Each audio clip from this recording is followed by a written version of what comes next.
Leviticus 6.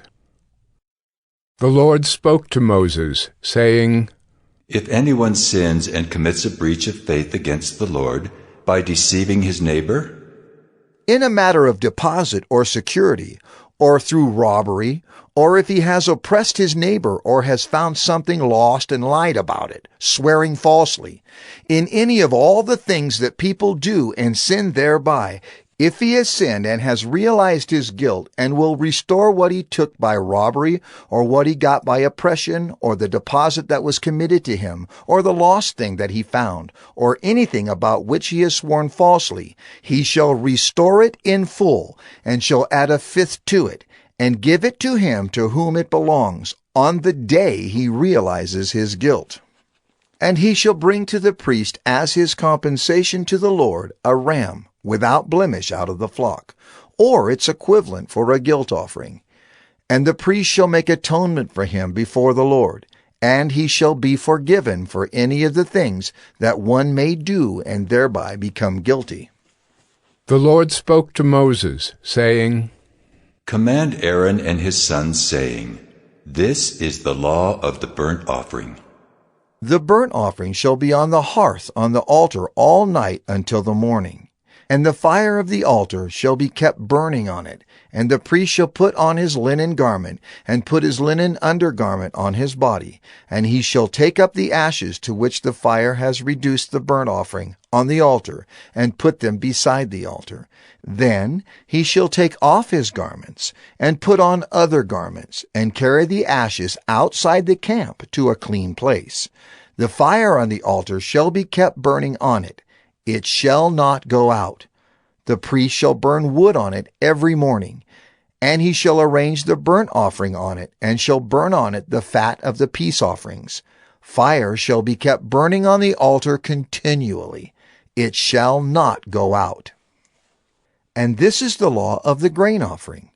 The sons of Aaron shall offer it before the Lord in front of the altar.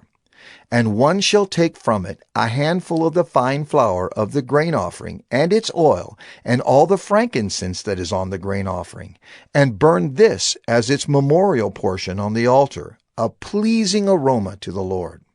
And the rest of it Aaron and his sons shall eat. It shall be eaten unleavened, in a holy place. In the court of the tent of meeting they shall eat it. It shall not be baked with leaven. I have given it as their portion of my food offerings. It is a thing most holy, like the sin offering and the guilt offering. Every male among the children of Aaron may eat of it, as decreed forever throughout your generations from the Lord's food offerings. Whatever touches them shall become holy. The Lord spoke to Moses, saying, This is the offering that Aaron and his sons shall offer to the Lord on the day when he is anointed. A tenth of an ephah of fine flour as a regular grain offering, half of it in the morning and half in the evening. It shall be made with oil on a griddle. You shall bring it well mixed in baked pieces like a grain offering, and offer it for a pleasing aroma to the Lord. The priest from among Aaron's sons, who is anointed to succeed him, shall offer it to the Lord as decreed forever. The whole of it shall be burned. Every grain offering of a priest shall be wholly burned. It shall not be eaten. The Lord spoke to Moses, saying, Speak to Aaron and his sons, saying, This is the law of the sin offering. In the place where the burnt offering is killed shall the sin offering be killed before the Lord. It is most holy. The priest who offers it for sin shall eat it. In a holy place it shall be eaten, in the court of the tent of meeting. Whatever touches its flesh shall be holy, and when any of its blood is splashed on a garment, you shall wash that on which it was splashed in a holy place. And the earthenware vessel in which it is boiled shall be broken. But if it is boiled in a bronze vessel, that shall be scoured and rinsed in water. Every male among the priests may eat of it. It is most holy. But no sin offering shall be eaten from which any blood is brought into the tent of meeting to make atonement in the holy place. It shall be burned up with fire.